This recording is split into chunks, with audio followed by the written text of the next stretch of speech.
जो व्यक्ति निंदा चुगली करेगा वो ना चाहे तो भी परेशान रहेगा, क्योंकि वो निगेटिविटी उसके साथ है ना। भाई एक बात बताओ, माचिस है,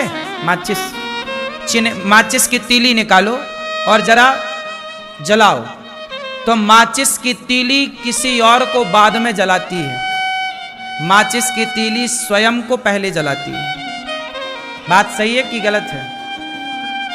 माचिस की तीली भैया किसी और को दिया बाद में जलाएगी, चूल्हे को बाद में जलाएगी, लेकिन वो तीली पहले स्वयं को जलाएगी। बोलो हाँ कि ना? यही है। इससे सीख ये मिली कि जो दूसरे का बुरा करता है, दूसरे के बारे में बुरा सोचता है, उसका बुरा वो कब कर पाए ना कर पाए, पर खुद का बुरा पहले कर लेता, खुद को पहले जला लेता है। आप दूसरे को जला पाएंगे अलग विषय, कब जलाएंगे, कितना जलाएंगे, लेकिन स्वयं को पहले जला रहे हैं आप। ये निंदा और चुगली के साइड इफेक्ट। आपके घर में डर लगता है आपको, कई बार आपका घर ऐसा है जैसे खाने दौड़ रहा है आपको, आपके घर में नेगेटिविटी ज्यादा है, घर में रहने का आपको मन नहीं करता, क्योंकि घर का वातावरण आपने ऐसा बना रखा है। इसलिए मैं आप सबसे कहूं, अपने घर को ही मंदिर बनाइए। अपने घर को क्या बनाइए? मंदिर। कैसे बनेगा? पॉजिटिविटी से। कोई गलत बात ना करिए, ना गलत बात करने वालों को घर में कोई आए तो उसका स्वागत सत्कार ऐसे करिए जैसे भगवान का सत्कार हो रहा है। किस घर में भगवान होते हैं? मैया, किस घर में भगवान होते हैं? जिस घर में अतिथि का स्वागत सत्कार होता है, उस घर में भगवान होते हैं। अब क्या हो रहा घरों में? आज 90% घरों में, खासकर स्त्रियां, माताएं, यदि 4 लोग आपके घर में आ गए तो कुछ माताएं, सब नहीं, कुछ स्त्रियां तो बड़ी प्रसन्न होती हैं। अरे हमारे द्वार अतिथि आए, रिश्तेदार, आओ भैया आओ, क्या लेंगे? चाय लेंगे, कॉफी लेंगे, आओ आओ बैठो। अंदर से प्रसन्नता है कुछ स्त्रियों को कि मेरे घर मेहमान आए, मेरे घर अतिथि आए, मेरे घर साधु आए, मेरे घर ब्राह्मण आए, मेरे घर कन्या आई। कुछ लोग भीतर से खुश हो जाती हैं महिलाएं और पुरुष, अरे मेरे घर तो अतिथि आए, आओ क्या खाएंगे, ये खाओ ये खाओ ये खाओ, तुम्हारे लिए ये बनाएंगे, खाओ पियो। और कुछ लोग कैसे होते हैं, किसी के घर मेहमान आ गए तो उनका सिर चढ़ जाता है, अरे कहाँ आ गए, बनाना पड़ेगा खाना। मेहमानों को देख करके जिन स्त्रियों का सिर चढ़ता है वो घर ही नरक की श्रेणी में चला जाता है, अपने आप नरक की लिस्ट में चला गया। उस घर में भगवान कभी नहीं आते। जिस घर अतिथि, जिस घर में नहीं आए, अतिथि का सम्मान जिस घर में नहीं हो, उस घर में भला भगवान का क्या काम है? इसलिए कहते हैं अतिथि देवो। जिस घर में मां प्रसन्न है, जिस घर में मां खुश, पिता खुश, अतिथि खुश, वहां भगवान भी चल कर जाते हैं।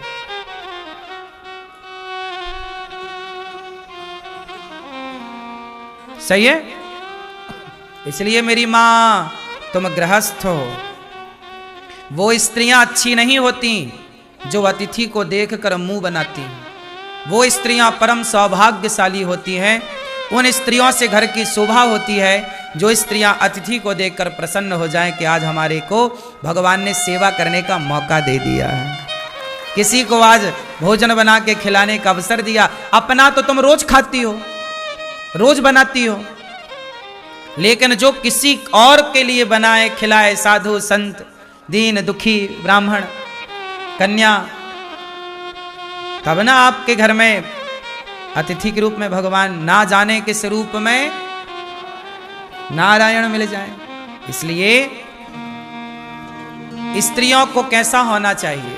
इसलिए मैंने आपको कथा सुनाई कई बार कि माता यशोदा पिछले जन्म में धरा थी। माता यशोदा पिछले जन्म में कौन थी? क्या नाम था उनका? धरा। माता यशोदा पिछले जन्म में धरा थी और वो संतों की सेवा ही करती थी। कोई आए द्वार पर तो खिलाती, और काम क्या करती? जंगल की लकड़ियां काटती। पति पत्नी दोनों, नंद बाबा और यशोदा, पिछले जन्म में ये दोनों पति पत्नी थे और दोनों जंगल की लकड़ियां काट के बाजार में बेचते, जो पैसा मिल जाए तो द्वार पे कोई अतिथि आए तो खवाते थे। एक दिन इनके द्वार पर भगवान आ गए और भगवान के लिए इन्होंने, जब इनके घर में खाने का रोटी नहीं थी तो किसी से मांगने चली गई कि पैसा उधार दे दो। उसने कहा कि तुम बड़ी सुंदर हो, बहुत अच्छी दिखती हो, यदि तुम अपने स्तन हमें दे दो तो हम स्तन लेकर के और फिर तुम्हें पैसे देंगे। मतलब वो आदमी चरित्र का खोटा था, माता धरा के चरित्र को चाह रहा था। पर माता धरा ने कहा कि तुझे मेरे स्तन चाहिए। हाँ, तो माता धरा ने अपने शरीर से अपने चमड़े को काट दिया, स्तनों को काट दिया, काट कर दे दिया, ये ले। और पैसे उतने लिए जितनी जरूरत थी, बाजार से सामान खरीद कर संतों को जब भोजन कराया तो संतों ने कहा कि ये आपके शरीर से रक्त कैसा?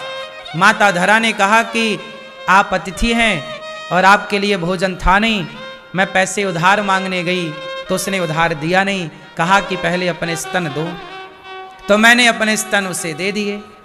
चमड़ा ही तो चाह रहा था, तो मैंने चाकू से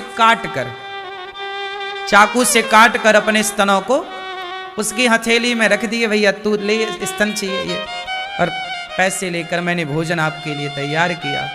पूरा शरीर खून से भरा था माता धरा का, साड़ी पूरी गीली। अब सोचिए इतना घाव हो जाए तो कितना दर्द, जिसके पूरे स्तन काट दिए जाएं चाकू से, उस स्त्री को कितना दर्द होगा। तुम्हें जरा दूध पीने में बच्चा जरा दांत गड़ा दे तो तुम चिल्ला जाती हो कि कितना जोर से बच्चे ने काट दिया, चीख लेती है स्त्री। बच्चे यदि काट दे मां के स्तन को, और चाकू से ही काट दिया, और धरा माने अपने हाथ से, कितना दर्द होगा। पर वो सारा दर्द किसके लिए सहा? कि अतिथि भूखा ना जाए। जब यह निष्ठा अतिथि के लिए होती है तब उस अतिथि के रूप से भगवान प्रकट हो गए। माता, मैं तुम्हारी परीक्षा लेने आया था। उस समय आया जब आपके घर में अन्न का एक दाना नहीं था। आपका मैं बहता हुआ लहू देख रहा हूं, खून देख रहा हूं। अगले जन्म में मैं आपका दूध पीकर आपका ऋण चुकाने आऊंगा। वही धरा यशोदा बनी और जगत के पालनहार परमात्मा को माता धरा की संत सेवा का ऋण चुकाने के लिए कृष्ण बनकर उनकी गोद में लेटकर माता का दूध पीना पड़ा। पैदा हुए देवकी से प्रकट भय प्रकट कृपाला तमद्भुतम बालकमं मुझे क्षणम चतुर्भुजम शंखगदायुधायुधम। प्रकट भय देवकी से, पर दूध किसका पिया? देवकी माता का दूध नहीं पिया श्री कृष्ण ने। क्यों? पी लेते ना थोड़ा सा, नहीं, माता का पीना है दूध, क्योंकि पिछले जन्म का ऋण चुकाना है। ये देखो, मेरा भगवान भी उनका ऋणी हो जाता है जिनके द्वार से कोई भूखा नहीं जाता। मैंने इन बातों को केवल कहा नहीं, पढ़ा नहीं, जीवन में इसलिए उतारा कि गौरी गोपाल में देखो कोई भूखा नहीं जाता, पता नहीं किस रूप में ईश्वर आए, भोग लगाए। इसलिए गौरी गोपाल में अतिथि की सेवा हो रही है, और हमारे अतिथि आप हैं, और अतिथि हैं भगवान। आप ही हमारे लिए भगवान हैं, कोई और भगवान क्या होगा साहब? आप सब ही भगवान हैं। आप ही प्रसन्न हैं तो सब प्रसन्न हैं। क्यों जी, बात सही है? इसलिए गौरी गोपाल में अतिथियों को भरपेट भोजन मिल रहा है कि नहीं? बोलो हाँ या ना। कोई जात नहीं देखी जा रही है, कोई रूप रंग धर्म मजहब पंथ नहीं देखा जा रहा है, सबको पेट भर रोटी परोसी जा रही है। क्यों जी, बात सही है? सबके साथ गौरी गोपाल में एक सा व्यवहार है। आप रसोई में जाइए, सबको एक साथ भोजन में लाइन में लगकर सबको एक साथ भोजन मिल रहा है। बात सही है कि गलत है?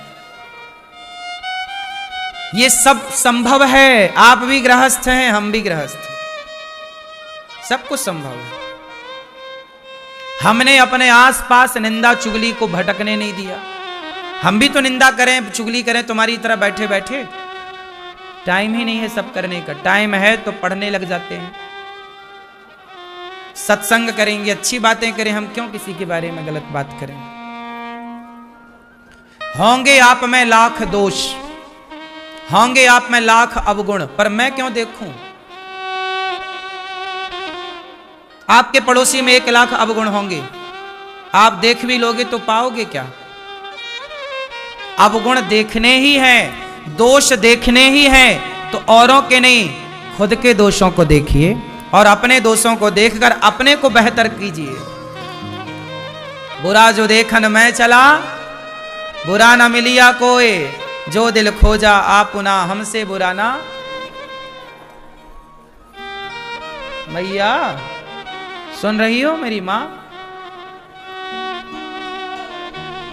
इसलिए कहता हूं, ध्रुव जी अपने पिता के, अपनी सौतेली मां के अपमान से परेशान ना होकर गुरु वचनों पर चलकर प्रभु को पाया, अपने जीवन को बैकुंठ बना लिया ध्रुव जी ने।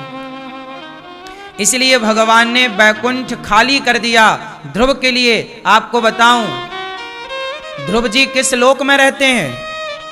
बोलो, ध्रुव जी कहां रहते हैं? ध्रुव लोक में। जैसे ब्रह्म लोक है, मृत्यु लोक है, स्वर्ग लोक है, ऐसे ध्रुव जी जहां रहते हैं उस लोक का नाम है ध्रुव लोक। ध्रुव लोक, ध्रुव जी के पहले वह लोक बैकुंठ था। पहले भगवान नारायण वहीं रहते थे, पर भगवान नारायण ने अपने लिए बैकुंठ अलग बनाया और अपना घर ध्रुव जी को दे दिया। देखो, ये भक्ति की ताकत है, ये प्रेम की ताकत है।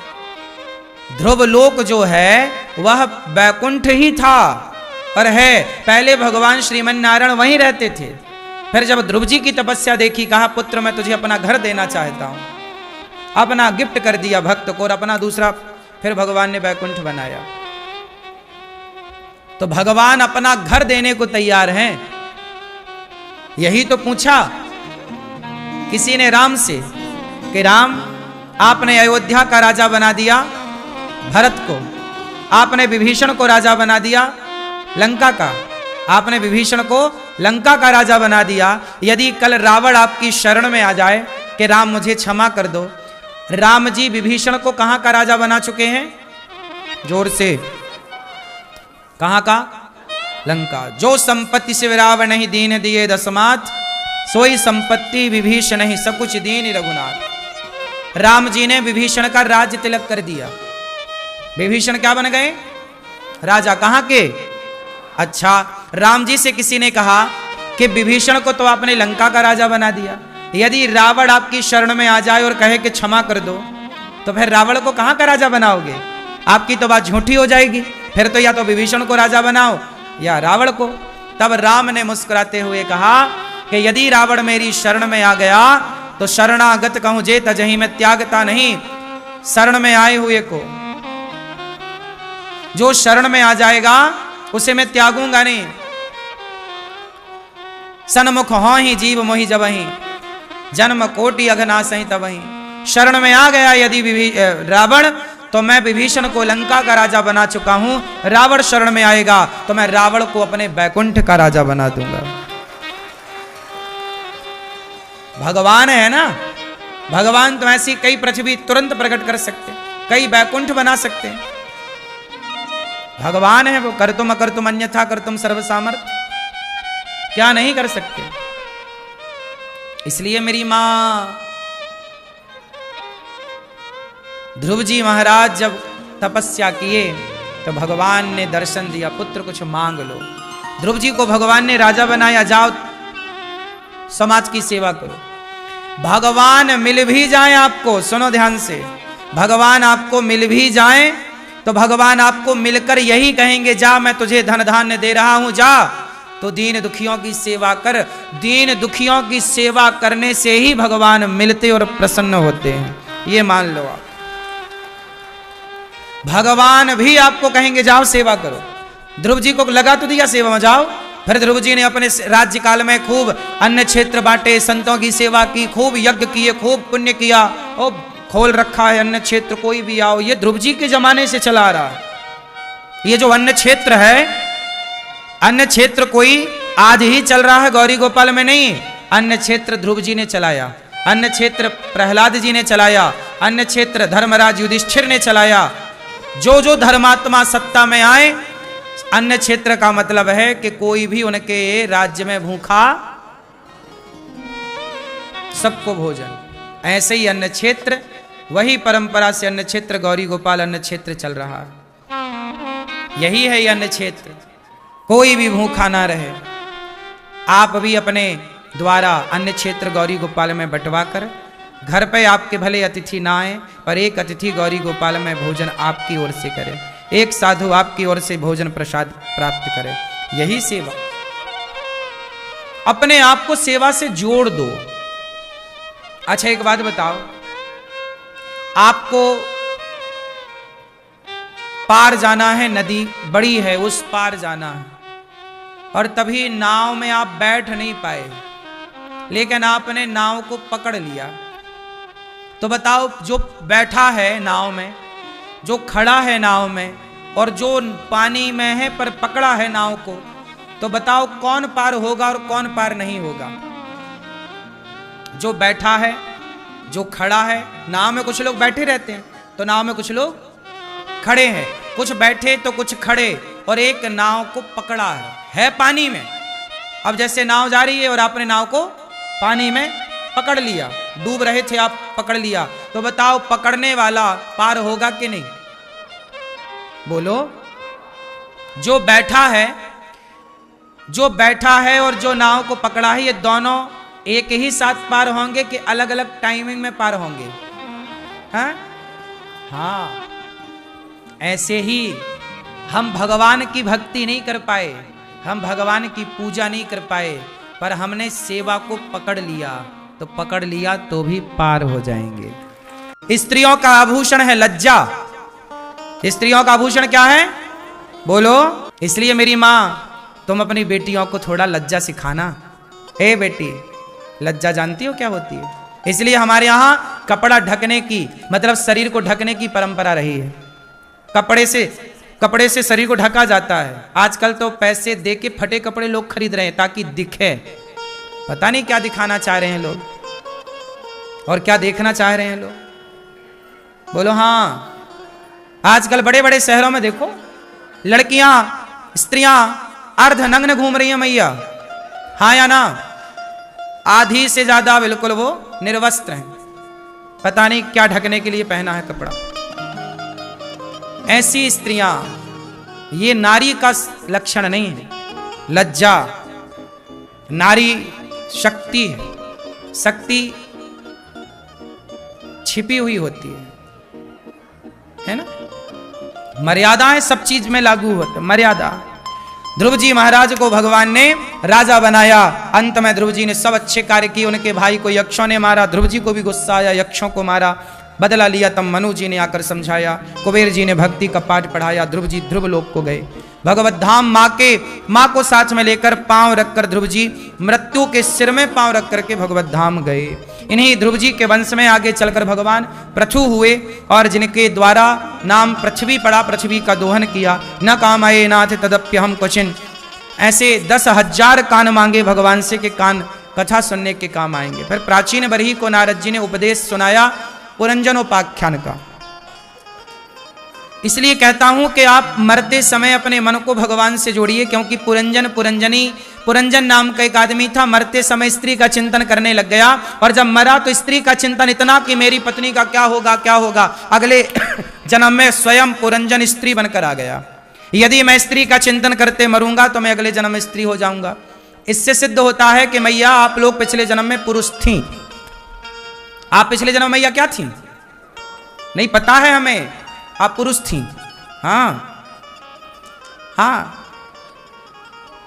सारी स्त्रियां लगभग जितनी यहां बैठी हो ना मैया, आप सब पिछले जन्म में पुरुष थी। अधिकांश, सब नहीं, मतलब 90% मान लो। सारी मैया आप लोग पिछले जन्म में पुरुष थी, मर्द थी। फिर स्त्री काहे बन गई? क्योंकि तुम पिछले जन्म में थी पुरुष, तो तुम मरते समय अपनी स्त्री का चिंतन करती, मेरी पत्नी का क्या होगा, पत्नी पत्नी पत्नी। अब खुद बनी बैठी हो किसी की पत्नी, और कर लो पत्नी का चिंतन। अंते या मति सा गति, जिसकी जैसी मति उसकी वैसी, और कर लो। अभी खुश हो पत्नी बनकर, हैं? थी तो पुरुष पहले जन्म में, और कर लो लुगाई का चिंतन। इसलिए कहता हूं भगवान का चिंतन करो मरते समय, ना स्त्री का और ना पुरुष का। जितने पुरुष बैठे हैं ये अधिकांश पिछले जन्म में स्त्री थे, आप लोग पुरुष लोग क्या थे पिछले जन्म में? यही यही गोल गोल घूम रहे हो, स्त्री पुरुष 84 84 84, यही खेल रहे हो। यही जन्म लिया मर गए, पुनरपि जननम पुनरपि मरणम पुनरपि जननी जठरे शयनम, जन्म मृत्यु जन्म, यही चल रहा चक्र। अब जैसे आप लोग आज स्त्री बनी हो ना, तो आप लोग मरोगी तो किसका, मेरे पति का क्या होगा? पति पति अगले जन्म में खुदा जाओगी पति बनकर, फिर पुरुष बनोगी, फिर स्त्री बनोगी, फिर ऐसे ही क्रम चलता लगभग। और कोई कामना हो गई तो वो बन गए। भरत जी के मन में कामना आ गई कि मैं एक मृग को रखा था भरत जी ने। मनु जी महाराज के वंश में आगे प्रियव्रत जी हुए, जिनका विश्वकर्मा की पुत्री बृहस्पति से विवाह हुआ। इन्हीं के वंश में आगे चलकर भगवान ऋषभदेव जी हुए। इनके सबसे बड़े पुत्र हुए हैं भरत। भरत जी गंडकी नदी के तट पर बैठे हैं। एक मृग के चक्कर में, पानी से नदी गंडकी में बहता एक मृग जा रहा था, बचा लिया और उस मृग को चारा खवाएं, पालें, पोसें, उसे नहलाएं धुलाएं, उससे अटैचमेंट हो गया, लगाव हो गया। जब भरत जी मरने लगे तो मृग सामने आकर खड़ा हो गया और वो मृग का चिंतन करते कि मेरे मरने के बाद मेरे मृग का क्या होगा, मेरा मृग मृग मृग करते तय हो गए। और जब वो मरे तो उन्हें यमराज जी ने कहा मृग का चिंतन करते आए हैं, इसलिए आपको मृग बनना पड़ेगा। क्या बनना पड़ेगा? क्या बने फिर वो मृग बने। ऐसे ही है। तो मैया आप लोग अगले जन्म में क्या बनोगी? पुरुष तो बन चुकी हो। और बताओ आगे क्या सपने हैं तुम्हारे? स्त्रियों का पूरा ध्यान पुरुष में होता और पुरुषों का पूरा ध्यान स्त्री में। अच्छा ये बताओ, आपसे प्यार कौन करता है? बेटा का पति नहीं करता है? कहां पति आपके? बताऊंगा मैं आपकी पति से। डर नहीं है क्या पति का? बिल्कुल निडर है।